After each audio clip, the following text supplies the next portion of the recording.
Hello everyone, subtle sound of the soul में आप सबका स्वागत है। मेरा नाम है मृणालिनी। आज मैं एनर्जी रीडिंग करने वाली हूँ। किसकी एनर्जी रीडिंग मुझे नहीं पता। आप में से कुछ लोग चाहते हैं कि मैं ट्विन फ्लेम डिवाइन मैस्कुलिन की एनर्जी रीडिंग करूँ, कुछ लोग चाहते हैं कि आपके पर्सन नो कांटेक्ट में क्या कर रहे हैं, क्या सोच रहे हैं। तो मैं उस टाइप की रीडिंग्स नहीं कर रही हूँ। मैं एक जनरल रीडिंग कर रही हूँ, जो एक पर्सन जिससे आप डील कर रहे हो या फिर कलेक्टिव जिनसे आप डील कर रहे हो, उनके आपको लेकर किस तरह की एनर्जी है, आप आपसे रिलेटेड कैसी एनर्जी है, हम देखेंगे। तो स्पेसिफिकली कोई रिलेशनशिप डायनामिक नहीं है। हो सकता है सिग्निफिकेंट तरीके से उस इंसान का आपके जीवन में इस वक्त कुछ एक बड़ा रोल हो, ठीक है।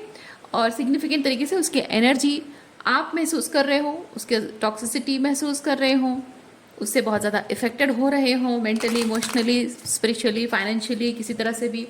रिलेशनशिप वाइज भी हो सकता है, करियर वाइज भी हो सकता है। ओके, तो उस एनर्जी, उस पर्सन की एनर्जी या उस कलेक्टिव की एनर्जी, जो 2-3 लोग हो सकते हैं, डिपेंड करता है कैसी सिचुएशन है कि सबके लिए अलग अलग एनर्जी है। तो देखते हैं कि आपके अराउंड जो भी सिग्निफिकेंट एनर्जी है उसके बारे में थोड़ा सा जानते हैं। क्या यूनिवर्स प्लीज़ बताइए, जो भी मेरे व्यूअर्स हैं, कलेक्टिव हैं, उनके आसपास किस तरह की एनर्जी है, जो भी सिग्निफिकेंट एनर्जी से वो डील कर रहे हैं, उनकी एनर्जी बताइए। जितना रेजोनेट करता है उतना ही लीजिए। ज़रूरी नहीं है सारे मैसेजेस आपको रेजोनेट हों। जेंडर स्पेसिफिक नहीं है, टाइमलेस रीडिंग्स है। चलिए देखते हैं। Thank you.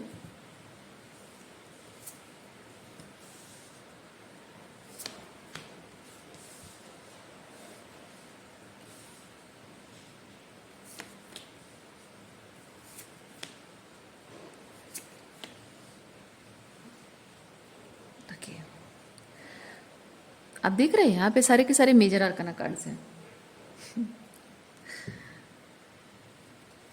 आपकी एनर्जी यहाँ पे ओवरऑल एनर्जी कि आप इस सिचुएशन को या इस पर्सन के साथ रिलेशनशिप को जो भी है उसे आप लेट गो कर रहे हैं, और अपने पुराने तौर तरीके लेट गो कर रहे हैं, उनसे डील करने का तरीका आप लेट गो कर रहे हैं, उनके साथ इमोशंस को आप लेट गो कर रहे हैं। तो बेसिकली आप ऐसी एनर्जी में है कि अब आप इस सिचुएशन को छोड़ रहे हैं। इस सिचुएशन से आप मेंटली हो, इमोशनली हो, एनर्जेटिकली हो, फिजिकली भी हो सकता है, आप छोड़ रहे हैं, दूर हट रहे हैं। आप कह रहे हैं कि छोड़ो यार, मुझे नहीं डील करना है, छोड़ो यार, मुझे कोई फर्क नहीं पड़ता है, छोड़ो यार, जो होता है होने तो बाढ़ में जाए, मुझे कोई फर्क नहीं पड़ता है, अपना लाइफ सेट करना हमको ज़रूरी है। तो ऐसी एनर्जी में आप हो सकते हैं। और ये आपके अंदर जो चेंज आ रहा है उससे सिग्निफिकेंट तरीके से ये व्यक्ति या ये लोग प्रभावित हो रहे हैं। मेजर लाइफ लेसन्स आपने लर्न किए हैं।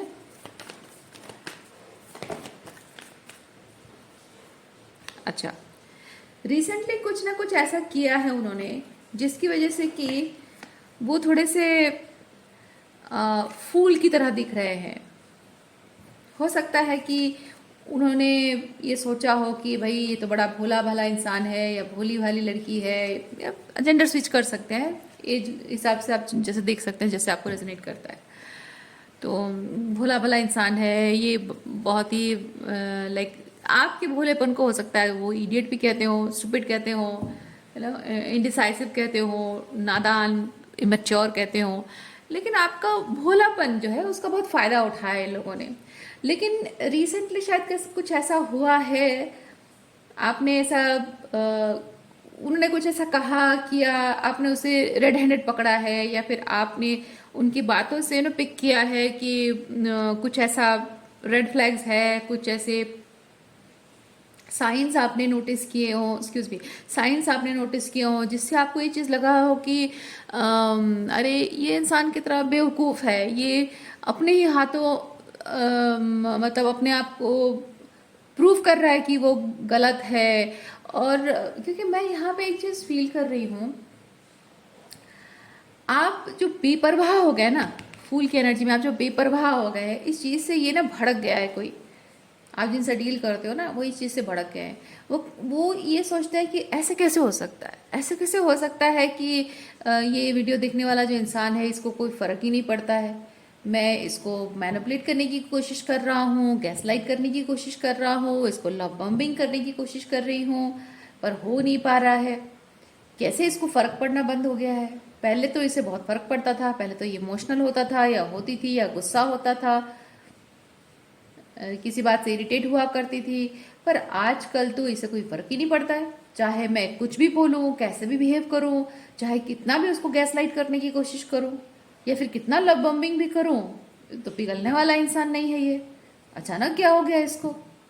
और वो जो शौक में वो हैं उससे हो सकता है कि वो थोड़े से तिलमिला गए हों, थोड़े से भड़क गए हों, और उसकी वजह से एंग्शियस होकर, नर्वस होकर, हो सकता है कि उन्होंने जल्द से जल्द आपको अपने क्या बोलते हैं उसको, कंट्रोल में लेने के लिए उन्होंने शायद कुछ ऐसा कहा या किया है जिससे कि आपको पता चला कि ओ माय गॉड सीरियसली, या फिर आपने शायद मुंह पे ही उनको बोला हो सीरियसली आप ऐसा चाहते हो कि ऐसा हो, या आप ऐसा चाहती हो कि मैं ये करूं जो कि एक्चुअली में सही नहीं है या होना नहीं चाहिए।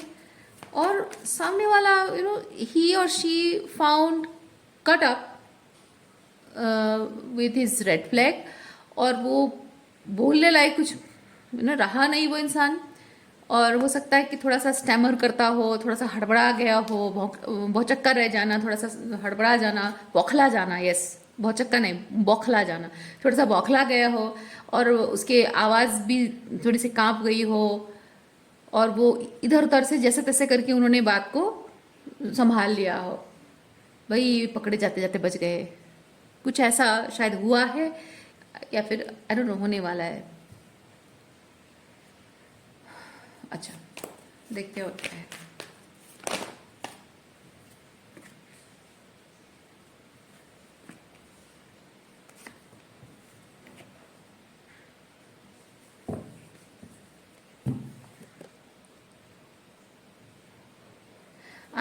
आपका ये जो भी व्यक्ति है ना, ये देख रहा है कि आप उसके कंट्रोल से बाहर हो रहे हैं, आप अपनी पावर में आ रहे हैं, अपनी पावर को क्लेम कर रहे हैं, अपना ख्याल भी रखते हो, आपकी इमोशंस, आपकी फीलिंग्स जो है वो मैटर करती थी कि आप उनके साथ शेयर करो, वो नहीं कर रहे हो आप।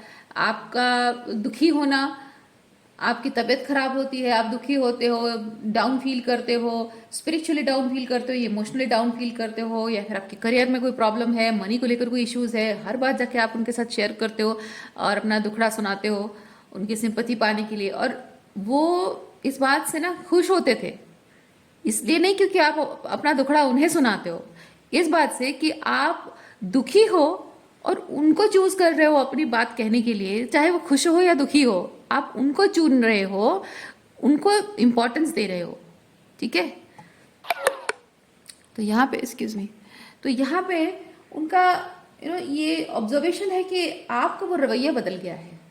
आप अपनी पावर को क्लेम कर रहे हो, आपको पैसों के लिए शायद आप डिपेंड नहीं कर रहे हो, अगर आपको आपकी पसंद की नौकरी नहीं मिली है तो भी छोटा मोटा कुछ करके दो पैसे कमा रहे हो, और फिलहाल आपका जो भी सपना है वो अगर नहीं भी पूरा हुआ है तो भी आप जैसे तैसे करके थोड़ा सा मैनेज कर ले रहे हो। या फिर हो सकता है अगर काम नहीं कर रहे हो, कुछ भी पैसा नहीं कमा रहे हो, तो भी हो सकता है कि मनी मैनेजमेंट करना आप सीख गए हो। इसके लिए इसकी वजह से ये हो सकता है कि आपके शौक इस वक्त आप शौक के बारे में नहीं सोच रहे हो और आप बेसिक नीड्स के बारे में सोच रहे हो, तो उनसे अगर पैसे लेते भी हो तो भी पहले जैसे आपको पैसों को लेकर कंट्रोल किया करते थे, या फिर पैसों को लेकर आपके साथ गेम खेलते थे बेसिकली, वो चीज़ अब नहीं कर पा रहे हैं क्योंकि बेसिक नीड्स है वो तो देना ही होगा, है ना। तो वो चेंज आप में आ गया है, सेल्फ केयर भी करने लगे हो, इमोशनली भी आप अपने आप को हैंडल करना सीख गए हो। और हो सकता है कि जो मैक्सिमम टाइम आप में से कुछ लोग अपने इस टॉक्सिक पर्सन के साथ बिताते थे, अपनी हर बात शेयर करते थे, अब ये हो गया कि आपके पास फुर्सत ही नहीं है, टाइम ही नहीं है आपके पास, अपने आप को इतना बिजी रखा है आपने। तो ये पर्सन ये चीज़ भी देख रहा है कि आजकल बहुत बिजी है, इसके पास तो टाइम ही नहीं है मेरे लिए। पहले तो जब देखो मेरे पीछे आगे पीछे दुम की तरह घूमता रहता था, अब तो दिखता भी नहीं है कहीं। तो उनके ईगो को बूस्ट करने के लिए अब तो कोई है ही नहीं। तो अब ये बहुत शॉक्ड है ये पर्सन कि ऐसे कैसे हो गया है, ऐसे कैसे चीज़ें बदल गई हैं। अच्छा, और क्या है देखते हैं।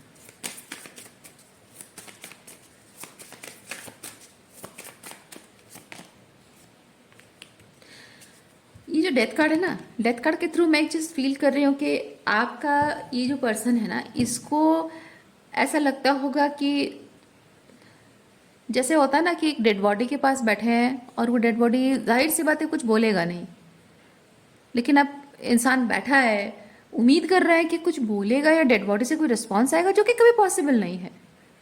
और ये इंसान ना ऐसा ही फील कर रहा है।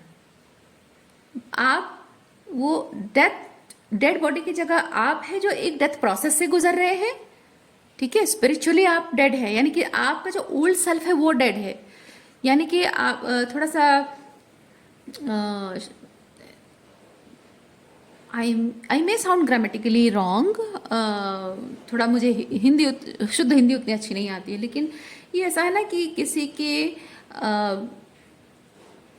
की पर्सनालिटी, किसी की व्यक्तित्व के मतलब पुराने व्यक्तित्व, ठीक है, पास्ट जो सेल्फ आपका रहा है, पास्ट सेल्फ के व्यक्तित्व की डेथ हो गई है और उस डेड सेल्फ को मिस कर रहा है कोई, चाह रहा है कि वो डेड सेल्फ यानी कि आपका डेड सेल्फ, ओल्ड सेल्फ जो आपका है, उससे कोई रिस्पॉन्स आए, उस डेड सेल्फ का कोई छाप नजर आए, उससे कोई रिस्पॉन्स नजर आए, उससे कोई उम्मीद नजर आए, उसके डेथ से रेजोरेक्ट होकर वही ओल्ड सेल्फ उमड़ कर बाहर आए और कुछ रिस्पॉन्स, कुछ एक्शन, कुछ बिहेवियर, कुछ फीलिंग्स, कुछ कोडिपेंडेंसी, कुछ भी नजर आए, ताकि उसे सुकून मिले, उस इंसान को सुकून मिले। कोई ऐसा चाहता है, लेकिन वही चीज देख रहा है क्योंकि आप बदल गए हो, है ना, आप बदल गए हो। आपके अंदर जो ट्रांसफॉर्मेशन के बाद एक न्यू सेल्फ आया हो ना,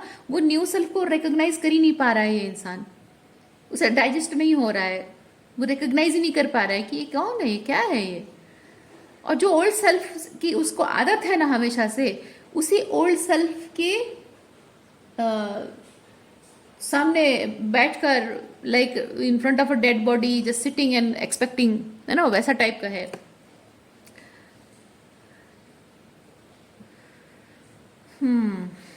अच्छा, और क्या क्या कार्ड से देखते हैं। और ये बड़े ही मतलब सच में बहुत ही शॉक्ड, बहुत ज़्यादा शॉक्ड हैं ये लोग कि, या फिर ये पर्टिकुलर इंसान, कि आपका वो पुराना सेल्फ ऐसे कैसे पूरी तरह से ख़त्म हो गया है, पूरी तरह से डेड कैसे हो गया आपका पुराना सेल्फ। आपकी तो कोई बात, आपकी किसी इमोशन, किसी बिहेवियर में, आपके बात के इतने से अंश में भी आपका ओल्ड सेल्फ कहीं नज़र आ ही नहीं रहा है। ये तो कंप्लीटली कोई डिफरेंट पर्सन ही बोल रहा है। ये डायलॉग्स, ये बोलने का लहजा, ये जो वर्ड्स यूज करते हो, जिस तरह से बात करते हो, जिस तरह से रिस्पॉन्ड करते हो चीज़ों को, जिस तरह से देखते हो आप हर चीज़ को, आप जैसे कि पूरी तरह से उसके अंदर जाकर स्कैन कर लेते हो उसको, है ना, ये सब कुछ बदल गया। ये तो आप बिल्कुल थे ही नहीं। ये क्या पर्सन, ये कौन है ये, मैं तो रिकॉग्नाइज नहीं कर पा रहा हूँ, ये तो कोई और ही है। इस तरह से देख रहा है वो आपको।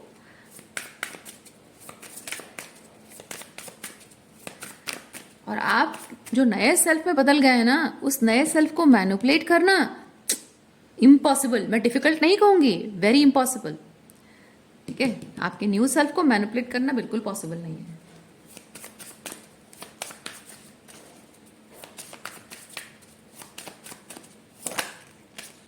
और ये इंसान बड़ा ही कॉन्फिडेंट था, पता है, पहले बहुत कॉन्फिडेंट था ये इंसान, बहुत श्योर था इस बात को लेकर एक्सक्यूज मी कि आप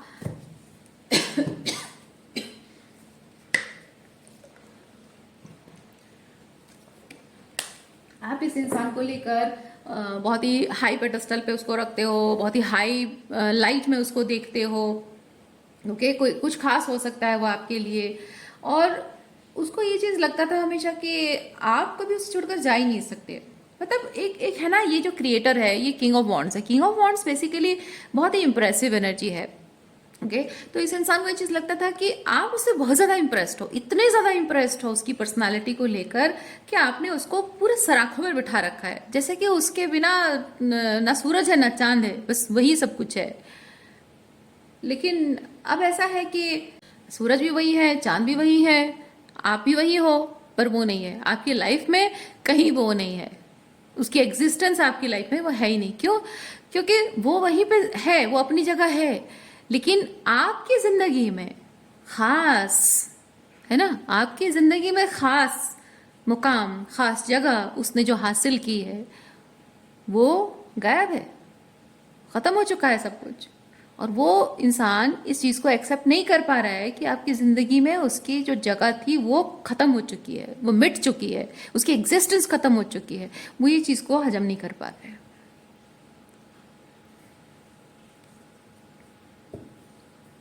और इसके अंदर ना, इस इंसान के अंदर ईगो इतना ज्यादा है कि वो ये चीज सोचता है कि मैं, मतलब आप, हो सकता है कि पहले आपने इसको इसके अंदर बहुत अच्छी क्वालिटीज आपने देखी हो, सुपरफिशियल, क्योंकि ये जो फायरी किंग होता है ना, फायरी किंग थोड़ा सा सुपरफिशियल लेवल पे बहुत ज़्यादा ग्रैंडियोसिटी दिखती है, अंदर क्या है सोलफुली स्पिरिचुअली क्या है उसके अंदर, वो थोड़े टाइम बाद पता चलता है, कितना सॉलिड है कितना खोखला है वो बाद में पता चलता है। सुपरफिशियली बहुत ग्रैंडियोस दिखता है किंग ऑफ वॉन्ड्स जो है। ओके तो हो सकता है कि बहुत ग्रैंडियोसिटी उसने पहले शो की हो आपको, या उसके बारे में आपने बहुत कुछ बातें सुनी हो, उसकी वजह से हो सकता है कि आपका, आपके मन में उसके लिए इंप्रेशन बहुत अच्छा था, इसीलिए आप उसको बहुत हाईलाइट में देखा करते थे। और इसको इसको ये चीज लगता है कि मैं खास हूं, मैं खास हूं, इसीलिए मुझे इसने, यानी कि आपने अपने सराखों पर बिठाया था। पर एक्चुअली में सिर्फ सुपरफिशियल लेवल पे कुछ देखकर आपने इस इंसान से आप इम्प्रेस हुए थे, लेकिन जो अंदर जो सॉलिडिटी नहीं है, शैलो है, एम्प्टी है, वॉइड है, कुछ भी नहीं है उसके अंदर, है ना, वो उसका रियलिटी है, वो उसका रियल कैरेक्टर है। अंदर से बहुत ही खोखला इंसान है ये। Let me show you, completely black card, ठीक है, अंदर से ऐसे ही खाली खोखला अंधेरा है। और साथ ही साथ ये इंसान बहुत ही डरता भी है, बहुत ही अपने अंदर की डार्कनेस से डरता है ये इंसान, अपने अंदर की डार्कनेस से डरता है, इमोशनल डेप्थ से डरता है। बहुत सारे, एक एक चीज मैं यहाँ पे फील कर रही हूँ, एक तो खुद को लेकर बहुत घमंड भी है उसको, अगर आपने कुछ तारीफ भी कर दी हो तो खुद को लेकर बहुत घमंड भी है। और एक क्या कह सकते हैं उसको, इट्स लाइक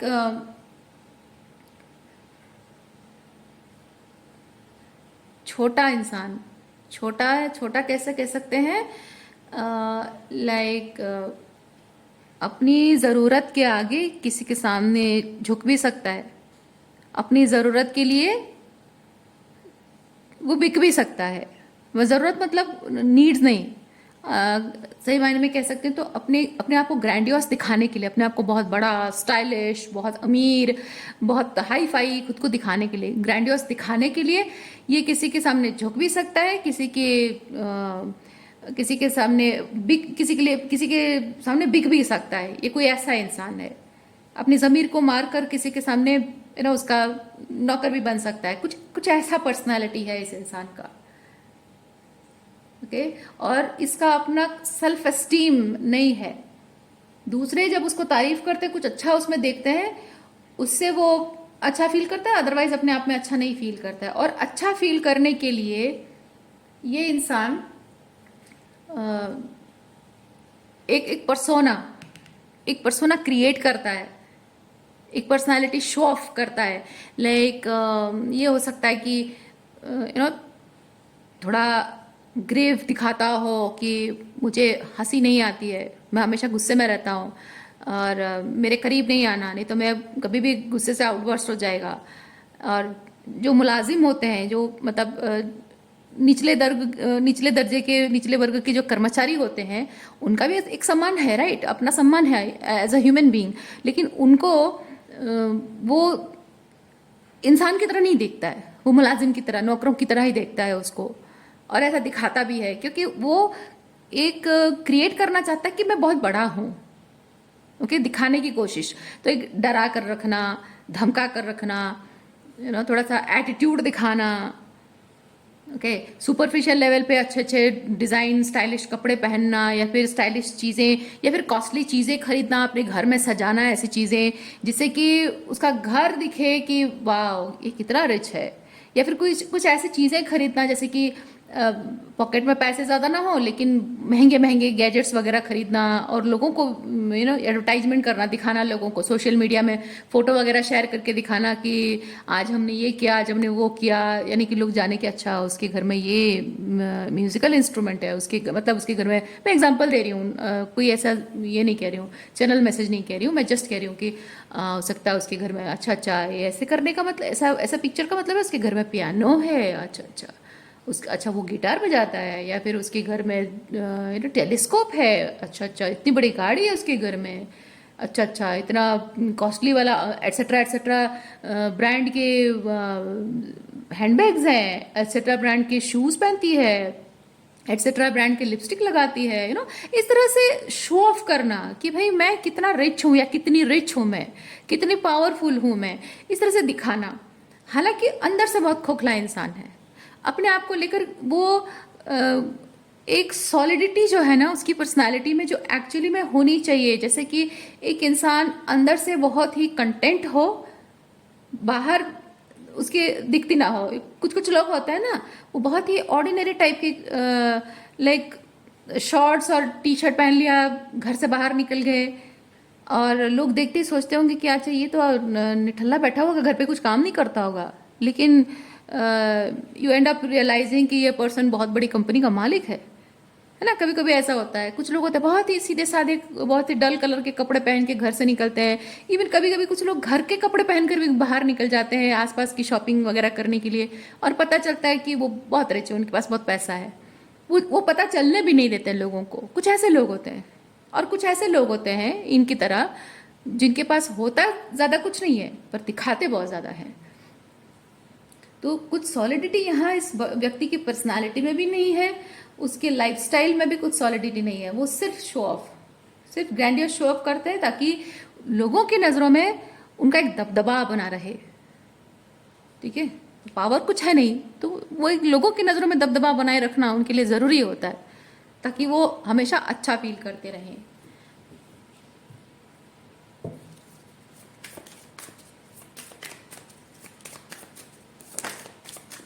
अपने बच्चे देखिए, फुल कार्ड बार बार निकल रहा है, यहाँ भी फुल कार्ड है, यहाँ भी फुल कार्ड है। फुल कार्ड को थोड़ा सा क्लैरिफाई करते हैं। चलिए, फुल फुल कार्ड को किससे हम क्लैरिफाई करें?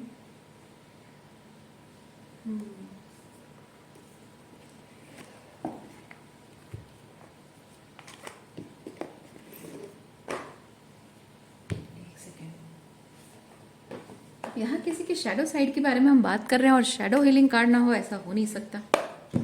चलिए उनकी शैडो साइड पर थोड़ी सी नजर डाल देते हैं।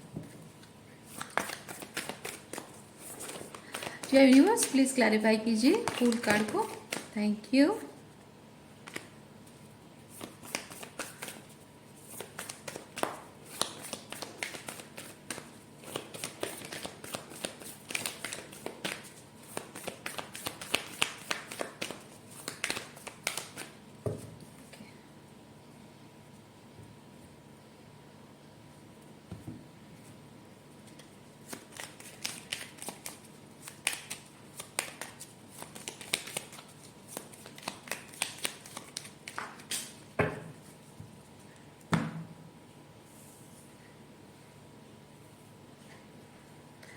एना ग्रैंड मदर ऑफ जीसस के साथ यहाँ पे आया है paralysed. Not being able to move forward can overwhelm and create a sense of fear, but standing still can just be frightening, at least moving forward can create change. Oh अच्छा अच्छा, आपके ये जो पर्सन है ना, इन्होंने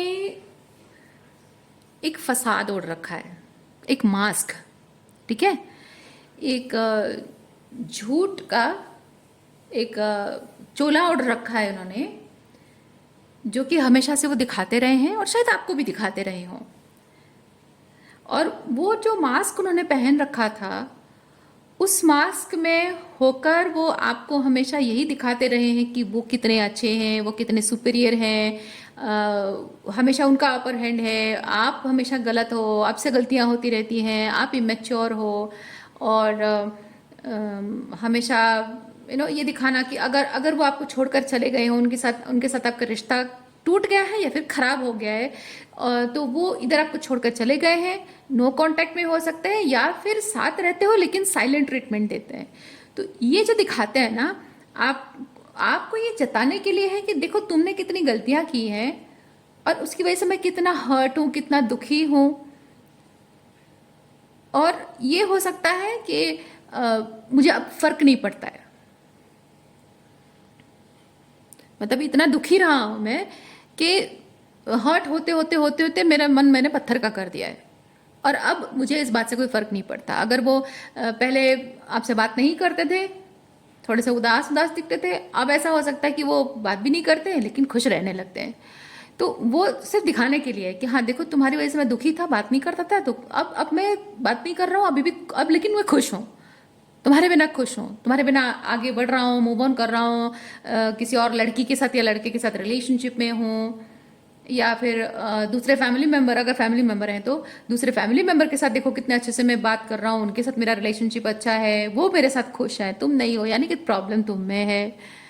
ओके, तो इस तरह से दिखाना हो सकता है कि देखो मेरी दूसरी गर्लफ्रेंड है, उसके साथ तो मैं खुश हूँ, सब कुछ अच्छा चल रहा है मेरे लाइफ में, अब तुम पड़े रहो वहीं पे सड़ते रहो, मैं तो तुम्हें ध्यान ही नहीं देने वाला हूँ, मैं तो आगे बढ़ जा रहा हूँ लाइफ में। ये सब दिखावा है, सब दिखावा है। जो मास्क उन्होंने पहन रखा है, यही दिखाने के लिए वो मास्क पहन रखा है कि वो आपके बिना खुश है, कंटेंट है, और आपको छोड़ चुके हैं, आपको भूल चुके हैं, वो मूव ऑन कर चुके हैं। लेकिन एक्चुअली में उन्होंने जो कुछ भी किया है वो सब कुछ उनके सामने आ चुका है। कैसे? उन्होंने जो किया है ना, हो सकता है कि वही सेम चीजें उनके साथ हो रही है, किसी तरह से उनका जो चेहरा है, जो जो छुपाया है, जो फसाद उन्होंने ओढ़ा है ना, वो डिस्क्लोज हो चुका है, द वेल हैज लिफ्टेड, ठीक है, वो आ चुका है बाहर। और वो जो कुछ भी उन्होंने किया था, वो मैं फील करती हूँ कि उनको रियलाइज हो चुका है कि क्या गलत हुआ है, उन्होंने क्या गलत किया है, उन्हें वो रियलाइज हो चुका है। बावजूद उसके वो अपना वो मास्क नहीं उतार रहे हैं, बावजूद उसके वो ये एक्सेप्ट नहीं कर रहे कि हाँ मुझसे गलती हो गई, मैंने एक गलत डिसीजन लिया, मैंने गलत चॉइसेस किए हैं। वो एक्सेप्ट नहीं कर रहे इस चीज को, क्योंकि एक्सक्यूज मी, उनके अंदर घमंड इतना है, ठीक है, आपके इस पर्सन में घमंड इतना है कि उनका मानना है कि मैं अगर अपने जो भी मैंने फसाद क्रिएट कर रखा हुआ है, फेक दिखा रखा है वो चीज़, अगर मैं उस चीज़ को मैं डिस्क्लोज कर देता हूँ, मेरा असली चेहरा सामने आ जाएगा, और मेरे बारे में वो क्या सोचेंगे आप, ठीक है, वो मतलब आप क्या सोचेंगे, आप क्या सोचेंगे, आप हंसेंगे उनके ऊपर, आप मजाक उड़ाएंगे उनके पीठ पीछे, क्योंकि आदत उनको है। मैं नहीं कह रही हूँ कि आप ऐसा करेंगे, पर आपको ये यूनिवर्स से बताना चाहते हैं कि जो इंसान जैसा होता है ना, उसकी सोच वैसी होती है। बड़ा सोचने वाला इंसान, बड़े दिल वाला इंसान बड़ा सोचता है, छोटी सोच वाला इंसान छोटा ही सोचता है, हर किसी को छोटा ही समझता है वो। तो हो सकता है कि आप उसको माफ करने को तैयार हो, उसकी हर गलती को माफ करके उसे एक मौका देने को तैयार हो, और अगर मौका ना भी दें तो भी एटलीस्ट माफ करने को तैयार हो, और मे भी कंसिडरेट आप इतने हो कि आप आपका दिल इतना बड़ा हो कि आप उसकी मिजरेबल सिचुएशन जो है उसको देखने के बाद आप हंसी भी ना आए आपको, ठीक है, आपको दुख हो क्या है, बेचारी का क्या हो गया है उसके साथ, दया आए आपको, वो भी हो सकता है। लेकिन ये इतना घमंड उसके अंदर है ना कि वो ये सोचता है कि नहीं, मैं अगर जाकर माफ़ी मांगूं, अपनी गलती मान लूं, मैं वो भी नहीं कर सकता, क्योंकि ये हंसेंगे मेरे ऊपर, मेरा मजाक उड़ाएंगे, इतनी बड़ी बड़ी हाँक के मैं आया था, इतनी सीना चौड़ा करके नाक ऊंची करके मैं आया था, आज मैं जाऊंगा तो मेरी क्या इज्जत रह जाएगी, इतने इतना कुछ हो गया है, बहुत कुछ उनके साथ हो गया है। देखिए, जो वो आगे नहीं बढ़ पा रहे हैं, ठीक है, वो आगे नहीं बढ़ पा रहे हैं, वो लाइफ में जहाँ थे वहाँ स्टक हैं। उन्होंने लाइफ में गलत चॉइसेस किए हैं और गलत चॉइसेस करके वो स्टक हो गए हैं। और उन्हें ये समझ में आ रहा है कि आप कितने सही थे, कितने राइट चॉइस थे उनके लिए। हालांकि आप चॉइस नहीं थे, आपने उन्हें ही चुना था, उन्होंने आपको नहीं चुना था। ओके, तो कितने राइट पर्सन थे आप उनके लिए, ये सब समझ में आ रहा है। लेकिन ईगो इतना बड़ा है कि वो वहां से और मूव नहीं कर पा रहे, वो कहीं नहीं जा पा रहे, ना पीछे पलट कर आपकी तरफ आ पा रहा है, ना आगे जा पा रहा है। एक पैरालाइजिंग सिचुएशन में है, वो स्टक है। और बहुत ज़्यादा वो जहाँ भी स्टक है, it is very overwhelming, very much overwhelming. Okay, ये एक सेंस ऑफ फियर क्रिएट कर रहा है उनके अंदर कि मैं क्या करूं अब, अगर मैं यहाँ ना पीछे जा पा रहा हूँ ना आगे बढ़ पा रही हूँ, क्या करूँ मैं दोनों जेंडर कह रही हूँ, आप जेंडर वाइज स्विच कर सकते हैं। ठीक है, अब फंसा हुआ इंसान। ओके,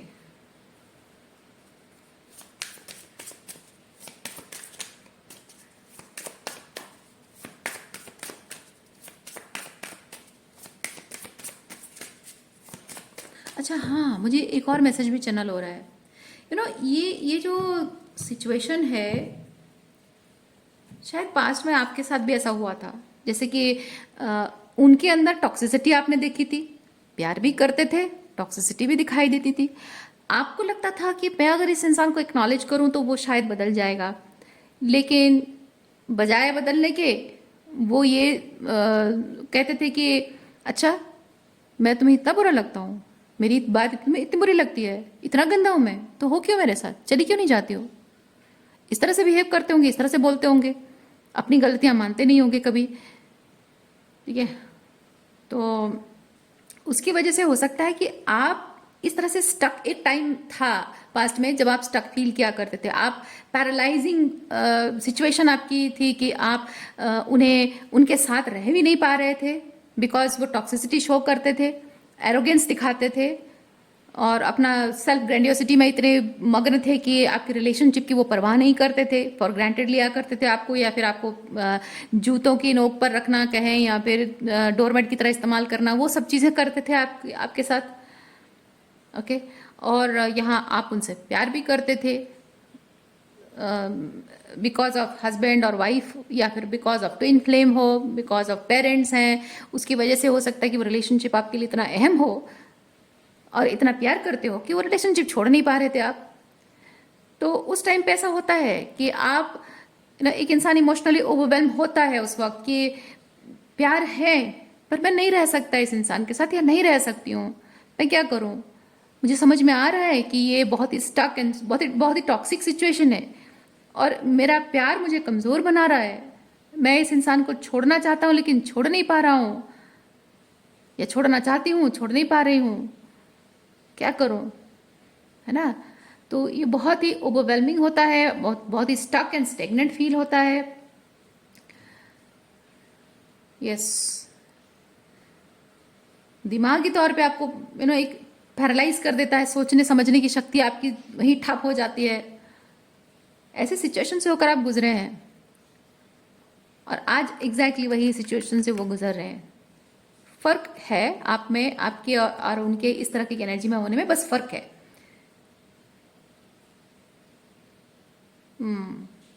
आप प्यार से मजबूर होकर, प्यार के हाथों मजबूर होकर आप ऐसे पैरालाइज सिचुएशन में थे, और वो अपने ईगो की वजह से पैरालाइज सिचुएशन में है।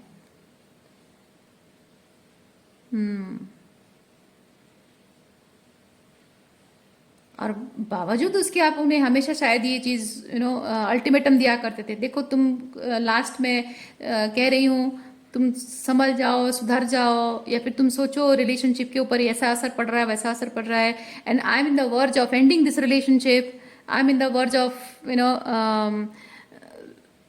लाइक टेकिंग अ डिसीजन, एक बहुत ही स्ट्रॉन्ग हार्श डिसीजन लेने के वर्ज में हूँ, तो तुम सोच लो तुम्हें क्या करना है, एक फाइनल तुम्हें मौका दे रही हूँ।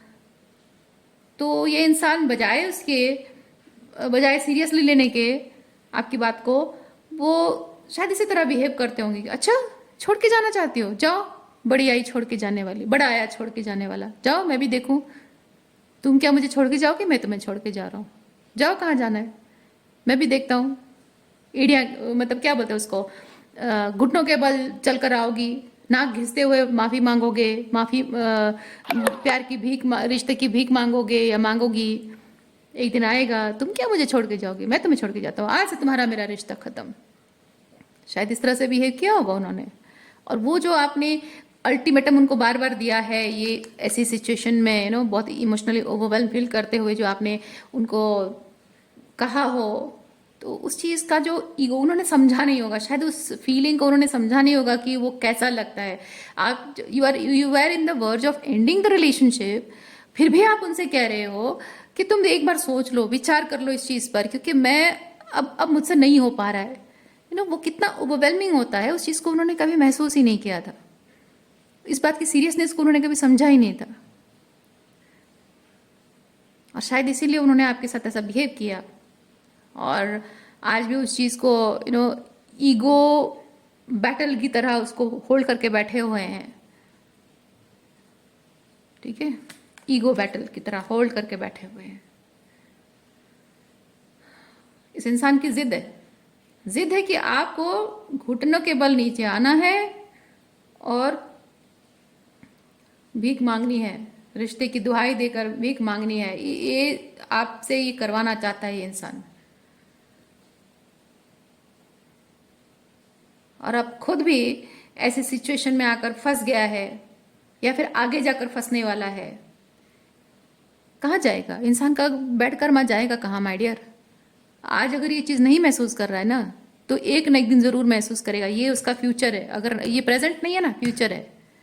अगर आज ये आपका प्रेजेंट है तो उसका आने वाला फ्यूचर है, और ये अगर आपका पास्ट है उसका प्रेजेंट हो सकता है। ये अगर नहीं भी हुआ है तो एक दिन ज़रूर आएगा। ये कर्मा कहाँ जाएगा, दुष्कर्मों के फल कहाँ जाएंगे, कहीं नहीं जाएगा।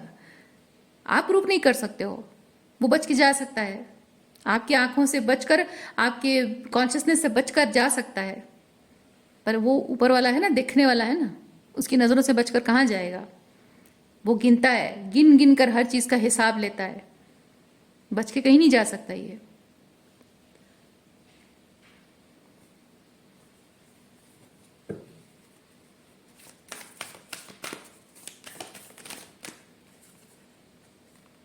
देखिए कंफर्मेशन, मिररिंग हो रही है। ये आपकी पास्ट की एनर्जी है और अभी ये प्रेजेंटली ये सब एक्सपीरियंस कर रहा है, और अगर नहीं कर रहा है तो भी करने वाला है। मिरर होना ज़रूरी है। क्यों पता है? क्योंकि आपने जो एक्सपीरियंस किया है ना, भावनाओं के प्रेशर में आकर जो आपने डिसीजंस लिया है, जैसे कि ये इंसान आपको कंसिस्टेंटली आपको जूतों की नोक पर रख रहा था और आप बार बार कह रहे थे कि तुम ऐसा मत करो, मत करो, एक दिन मैं छोड़कर चली जाऊंगी, एक दिन ये रिश्ता टूट जाएगा।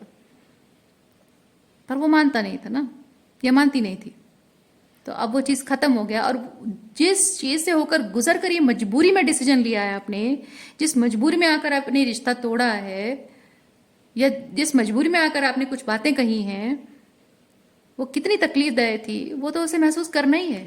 सेम एनर्जी में से आना ही, महसूस तो करना ही है उसे। करेगा नहीं तो अपनी गलती को एहसास कैसे होगा, और कर्मा तो मिलना है उसके माध्यम से।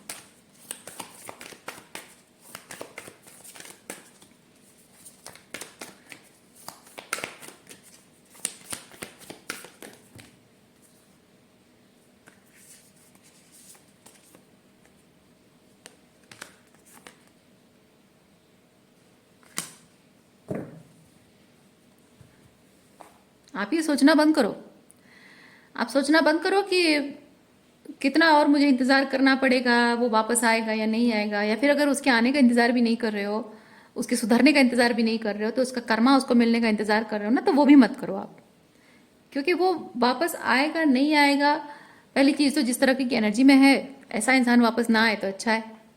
दूसरा चीज़ है कि अगर आप उसको सज़ा पाते हुए देखना चाहते हो ना, दैट मीन्स कि आपने उसे अभी तक लेट गो नहीं किया, उसके उसके किए की वजह से जो रिजेंटमेंट आपके अंदर है, आपका हार्ट चक्र बहुत वुंडेड है और आप अशांति में हो। ठीक है, तो एक टॉक्सिक इंसान को सजा पाते हुए देखना आपको तब मज़ा नहीं आएगा। मैं थोड़ा सा ना आपको एक तरीके से बताती हूँ। आपके साथ गलत किए हुए इंसान को सजा पाते हुए देखकर आपको तब मज़ा नहीं आएगा जब आप खुद ही तकलीफ में हो। ठीक है, क्योंकि आप भी इमोशनली ओवरवेल्म हो, आपकी इमोशंस भी अभी भी बहुत सारी टॉक्सिक इमोशंस, गंदगी है ना, दूसरों का दिया हुआ जो गंदगी है आपकी भावनाओं में अभी भी है। तो उसे जब सज़ा मिलेगी ना तो आपका ईगो बूस्ट होगा। ठीक है, लेकिन और हाँ, उससे एक रिएक्शन भी आपका आएगा। तो उस रिएक्शन से ये चीज़ होगा कि सामने वाले को ना अपनी गलती का एहसास नहीं होगा। वो सिर्फ यही कहेगा कि हाँ तुम बदला ले रही हो मेरे साथ, तुम बदला ले रहे हो मेरे से। लेकिन जब आप उसे माफ़ करके जाने दोगे, आपको फर्क, माफ़ करने का मतलब ये नहीं है कि आप उससे उसकी गलतियां को इग्नोर कर दो, उसकी गलतियों को नलीफाई कर दो या उसे अपना लो। मैं हमेशा कहती हूँ ये नहीं है इसका मतलब। माफ़ करने का मतलब है कि जा जा, तुझे बख्श दिया मैंने, क्योंकि सज़ा देने वाला ना ऊपर वाला है। और किसी आपके दुश्मन को सज़ा पाते हुए आपको देखकर मज़ा तब आएगा जब आपको कुछ फर्क नहीं पड़ता हो। ठीक है, आपको कुछ फर्क नहीं पड़ता हो इस बात से, तभी आपको मजा आएगा। क्योंकि सामने वाले को जब सजा मिले, आपके दुश्मनों को जब सजा मिलती है ना, वो गिड़गिड़ाते हैं, माफी की भीख मांगते हैं, आपको फिर भी मैनिपुलेट करने की कोशिश करते हैं। अगर आप हील नहीं हुए हो ना तो आपको मैनिपुलेट करने की कोशिश करते हैं। देखो मैं कितनी तकलीफ में हूँ, कितने दुखी हूँ मैं, और तुम प्यार करती हो, प्यार का वास्ता देते हैं। ठीक है, प्यार का वास्ता है तुम्हें, मैं इतनी तकलीफ में हूँ, माना कि मैं कमीना इंसान था, पर तुम तो बहुत अच्छी हो, पर तुम क्यों मुझे तकलीफ में देख रही हो और मुस्कुरा रही हो, माफ़ कर दो मुझे, अपना लो, मैं आगे से नहीं करूँगा। इस तरह की बातें बोल बोल कर ना आपको मैनिपुलेट करेंगे। आपकी अगर थोड़ी बहुत भी इमोशंस बाकी रहेंगे, आपने अब तक अगर हीलिंग नहीं की है और उसे सजा पाता हुआ देखोगे तो आपकी एनर्जी से पता चलेगा, और that person will find it easy to manipulate you, कि वह आप उसे अपनी ज़िंदगी में वापस ले लो। और there are very heavy percentage chances are there कि आप उसे माफ़ करके अपना लोगे, मैं गारंटी देती हूँ। लेकिन अगर आप हील हो गए हो ना, इस चीज़ से बाहर निकल गए हो, आपको फ़र्क नहीं पड़ता है, आप देखोगे कि आप के सामने वो रोएगा, गिड़गिड़ाएगा, माफ़ी मांगेगा, आपको मैनिपुलेट करने की कोशिश करेगा, आपको फ़र्क नहीं पड़ेगा। ठीक है, और जब आपको इमोशनली कोल्ड वो पाएगा, आपको नो रिस्पॉन्स जब उसे मिलेगा ना, वो उसकी सज़ा है। वो जो दुख में, तकलीफ में है ना, वो अपने आप को विक्टिम की तरह देख रहा है, वो आपके साथ किए हुए गलती का परिणाम भुगत रहा है, वैसा नहीं देखता है एक टॉक्सिक इंसान। वो देखता है कि वो सिचुएशन में, किसी एक सिचुएशन में फंसा है, विक्टिम की तरह अपने आप को दिखता है। विक्टिम की तरह तो वो पहले भी अपने आप को दिखता था, जब आपके साथ रिलेशनशिप में था तब भी वो आपको अपने आप को विक्टिम की तरह ही देखता था। अब भी जब सजा मिलेगी तब भी वो ये नहीं कह सोचेगा कि मेरे से गलती हो गई और उसकी सजा मुझे मिल रही है। वो कहेगा कि मैं मुसीबत में हूँ, तकलीफ में हूँ, मेरे साथ गलत हो रहा है, मैं विक्टिम हूँ किस सिचुएशन का, और तुम तमाशा देख रही हो, है ना। एक टॉक्सिक नार्सिसिस्ट इंसान जब अपने आप को तब भी विक्टिमाइज करता था, आज भी विक्टिमाइज करता है। फर्क बस इतना है कि आप अगर हील नहीं हुए हो और आप उसे अभी भी सजा पाते हुए देखना चाहते हो, उसे याद करके आपका सीना जलता है, दिल दुखता है, तो हो सकता है कल को वो आपको इजीली मैनिपुलेट कर ले। लेकिन आपने अगर हीलिंग कर ली है, वो मैनिपुलेट नहीं कर पाएगा। ठीक है, और साथ ही साथ इसका फायदा ये होगा कि साथ ही साथ आपके साथ आगे कुछ पॉसिबिलिटी है, ये भ्रम भी उसका टूट जाएगा। और क्योंकि एक टॉक्सिक इंसान से जब आप डील करते हो ना, आप उसे छोड़कर जा सकते हो, जो आप चले गए हो, दूर रह सकते हो, बात नहीं करना चाहते हो, बात नहीं कर सकते, ठीक है, लेकिन जो एनर्जी फील्ड में हमेशा वो रहता है, बीच बीच में आता रहता है, बीच बीच में पोक करता रहता है, मैसेजेस करता रहता है, ये आपके हाथ में नहीं है। वो कंटिन्यूस कर रहा है ये चीज़ क्योंकि उसे अभी भी उम्मीद है कि आपके दिल में अभी भी थोड़ी सी हमदर्दी है, थोड़ा सा सॉफ्ट कॉर्नर अभी भी है, तो वो बार बार कोशिश करता रहेगा। लेकिन जिस दिन उसे ये रियलाइज हुआ कि वो इतना दुखी है, इतना तड़प रहा है और आपके दिल में उसके लिए कोई सॉफ्ट कॉर्नर बचा ही नहीं है, तो आप उसके लिए एक नार्सिसिस्टिक सप्लायर रहते ही नहीं हो। और वही दिन उसके लिए डिसीजन का वक्त होता है कि आज के बाद ना मैं इसका मुंह नहीं दिखूंगा, आज के बाद इसको मैं मैसेज नहीं करूंगा, कॉल नहीं करूंगा, आज के बाद इसका मेरा रिश्ता खत्म। दूसरा प्रे देखने की कोशिश करेगा, नार्सिसिस्टिक सप्लाई दूसरा ढूंढने की कोशिश करेगा, आप में और तो मिलेगा नहीं उसे। तो रिश्ता आप खत्म करके जाते हो, लेकिन एनर्जी कॉर्ड वो बनाए रखता है। आपको वो एनर्जी कॉर्ड को डिस्कनेक्ट करना है। रिश्ता सिर्फ खत्म कर देने से बात खत्म नहीं होती है, वो एनर्जी कॉर्ड डिस्कनेक्ट करना है और वो करेगा। आपको आप कितना भी मेडिटेशन कर लो, कितना भी आप ना इनर वर्क कर लो, कितना भी आप एनर्जी कॉर्ड डिस्कनेक्ट जो रिचुअल्स कर लो, लेकिन वो नार्सिसिस्ट टॉक्सिक इंसान फिर भी सालों बाद भी आपको मैसेज करता रहेगा, कॉल करता रहेगा, कभी पैसा दूंगा, कभी ये करूंगा, तुम्हारे लिए ये कर दूंगा, मैं वादा करूंगा, बहुत सारी चीजें होती रहती है। आप चाहे कितने भी रिचुअल्स कर लो, कितना भी इनर वर्क कर लो, गारंटेड है जब तक नार्सिसिस्ट खुद नहीं रियलाइज करता है कि ये अब मेरा नार्सिसिस्टिक सप्लाई नहीं रहा, तब तक वो पूंछ पकड़े रहेगा, छोड़ेगा नहीं। डिवोर्स के बाद भी नार्सिसिस्ट लोग डिवोर्स के बाद भी परेशान करते हैं।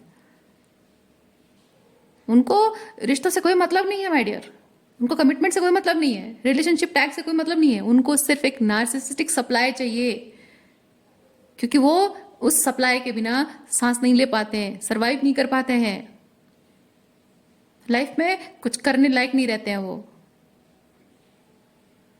ठीक है, उनको सिर्फ एक सप्लाई चाहिए, कभी बीवी के रूप में, कभी बच्चों के रूप में, कभी नौकर चाकर के रूप में, कभी एनिमल्स के रूप में, पेट्स के रूप में, ठीक है, कभी फ्रेंड्स के रूप में, कोई पर्टिकुलर फ्रेंड के रूप में, कोई ऑफिस का छोटा कर्मचारी है, एम्प्लॉय है, उसके रूप में। बस उसको एक नार्सिसिस्टिक सप्लाई चाहिए। ओके, तो आज की रीडिंग इतना ही है। उम्मीद करती हूँ इस रीडिंग से आपको कुछ क्लैरिटी मिली हो। मैं आपको नेक्स्ट रीडिंग में मिलती हूँ। अपना ख्याल रखिए, बाय।